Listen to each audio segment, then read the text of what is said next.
Welcome to the Washington Week Extra. I'm Yamiche Alcindor. Tonight we discuss the newly released book, His Name is George Floyd, One Man's Life and the Struggle for Racial Justice. Joining me to discuss this amazing new book are the authors, of course, Toluse Olorunnipa.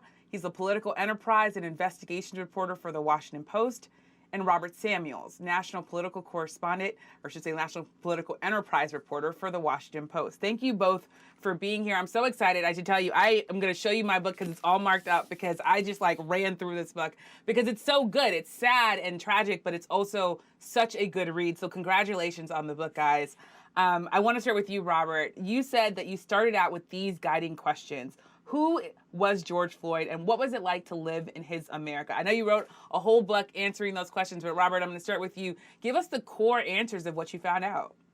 Well, who was George Floyd? What we found out was he was a man who was beloved by his community. He was gregarious. He was godly. He had a faith. He was comical. Everyone told stories about his jokes, and he was complicated. He had a lot of darknesses in his life, and he had a lot of struggles.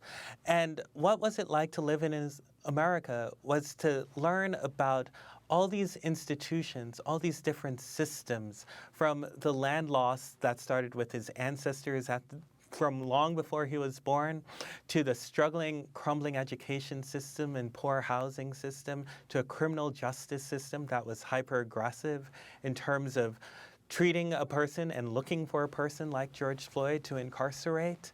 And his life had been shaped by all these institutional forces, and many times those forces hindered his ambition to strive and become something in the world.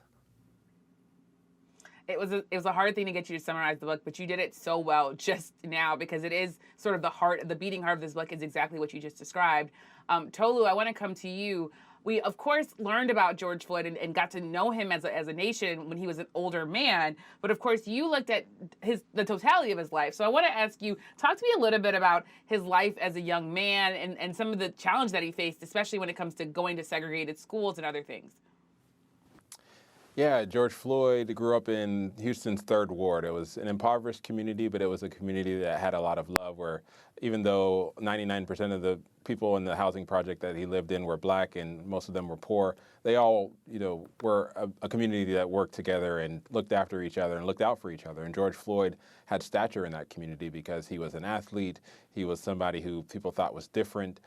We talked to his 2nd grade teacher and found out that he had a lot of ambitions as a young kid, and he actually was a relatively smart 8-year-old. He was someone who wrote an essay about wanting to be a Supreme Court justice, and we talked to his students in high school that were with him when he got to high school, and we saw that that smart kid that was a 2nd grader and had all of these ambitions had been funneled through a number of segregated, underfunded schools in Houston's 3rd Ward, and by the time he gets to high school, he has been told, you're not going to be able to make anything of yourself by going to school. You should focus on your sports athletics career and try to make it that way. And he did, and he was a star athlete, and he was somebody who made his teammates joke and laugh on the field. But that dream also was closed to him, just like his dream of becoming a lawyer and a Supreme Court justice was closed to him, in part because of his shaky education.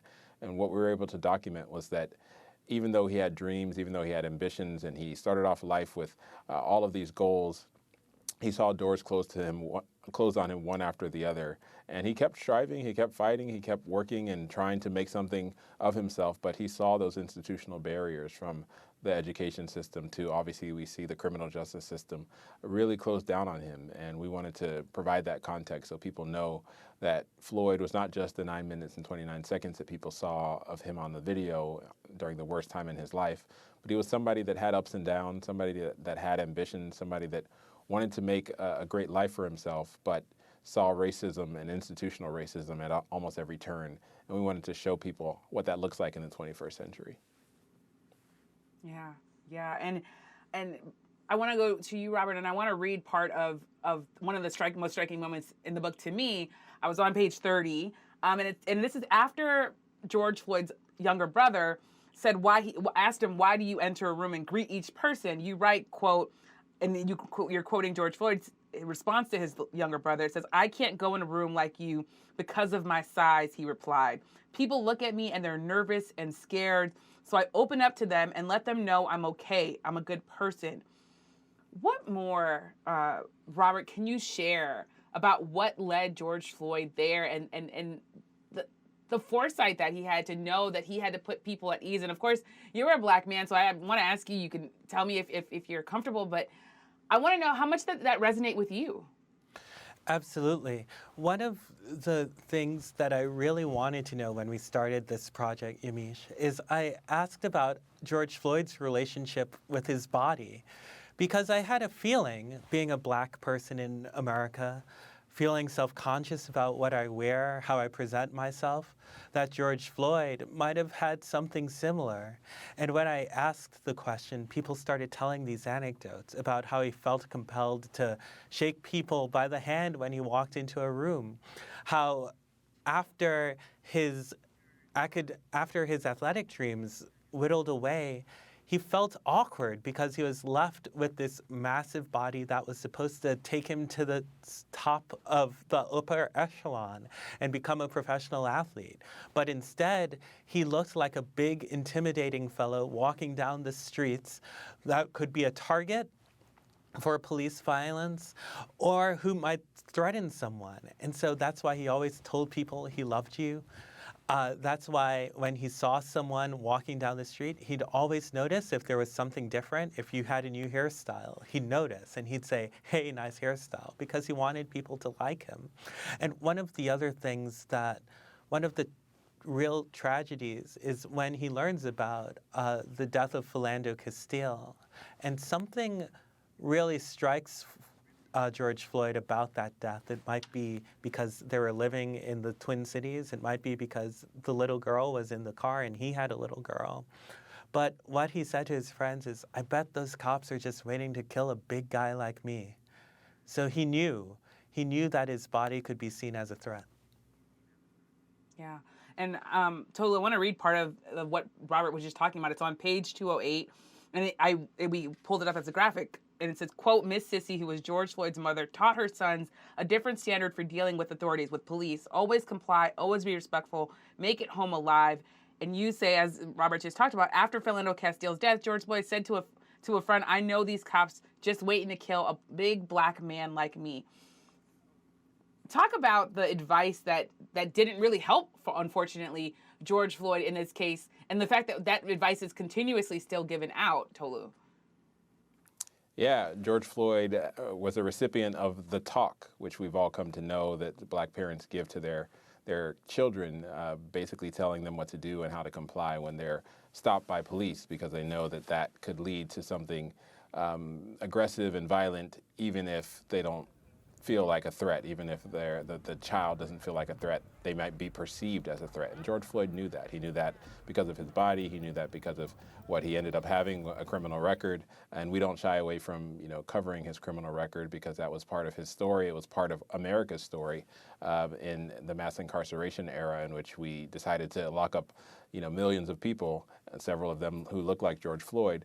And he knew that police, and the fact that they were so ubiquitous in his community, and the fact that they didn't often seem like a force to protect, they seemed like a force to oppress and to occupy, that he knew that he was liable to be in their crosshairs, and he did find himself in their crosshairs. And despite the message that he got from his mother, and despite the fact that he had tried to comply often with them, and at one point when he was killed, he had tried to comply and tried to ask the police to, take it easy on him. And he used the word "sir" over and over, and he said "please," and he begged for his life, and he still lost his life under the knee of a police officer. It was something that he long feared. It was something that his mother had warned him about. And it was something that was difficult for him as someone who was a Black man in America, and knew all of the baggage that came with, knew enough from his time having cycled through the criminal justice system to know that he was not going to get a fair shake. One of the last things that he heard before he died was that "you can't win." There was a man that was a bystander on the sidewalk saying, "Give up, you can't win in America." And that's something that he long felt, and he long knew that it was difficult for him to win, because of how he was perceived and because of how the systems that he tried to navigate treated him. you can't win. I remember hearing that, and it is striking to hear someone say that as he was dying. Robert, you touched on this earlier, but I want to, when you're talking about the idea of not being able to win, you tell the story of George Floyd's great grandparents and their land being taken away. They had all this land in North Carolina was taken away because it became the target of white resentment. How did that impact, both, of course, both his ancestors, but also George Floyd's family? And the fact that, I want to, if you could juxtapose that really quickly with Derek Chauvin's family, and that the fact that they were able to take part in the prosperity in America and the sort of hope and dreams that this country promises. Well, early in the book, we talk about George Floyd's ancestry and his great-grandfather, Hillary Thomas Stewart. After he was emancipated, he was enslaved before, he was able to become one of the wealthiest landowners in North Carolina. The family had talked about this for generations, and public records show that it is true. But because of unscrupulous officials and tax schemes and fraud, they seized that land from Hillary Thomas Stewart. And before he's even able to make one intergenerational transfer, before he's able to pass on anything to his heirs, it's wiped away, and that money never comes back. What that does is it sets the family on a road to poverty that it can't fully escape. They suffocate under the pressures of the sharecropping system. They feel they need to leave their home and go to someplace else, go to Texas, in hopes of getting a better shot. But there's also something that changes within the psyche to know that within one generation, everything you earn for could be gone. And so growing up, George Floyd was around a family that believed, keep your head down. Don't try to make a big scene, because if you do, if you make a mistake, a white person will take advantage of it. Imagine what that does to your psyche and your ambitions for the world, if that's the message, if that's the story of your family. Contrast that to Derek Chauvin's family, which came to this country freely on a ship. The ship was called the Antarctica. And they settled in Detroit and its surroundings. They started doing, as migrant laborers, they started working in the fields and then graduating up to owning their own business. And Derek Chauvin, he's born in the Minneapolis suburbs in the Twin Cities to a middle-class suburban family. He's not a particularly good student, much like George Floyd, but he's given opportunities in his life.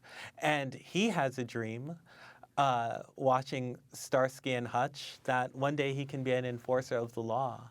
And all the systems worked to do that. And as we saw toward the end of his life, when we go through the records of Derek Chauvin's police career, he was enabled to carry on the way he wanted to carry on, including this excessive use of force that murdered a man. Well, it's incredible reporting. Again, the book is, his name is George Floyd. Definitely read it. It's essential reading, I think.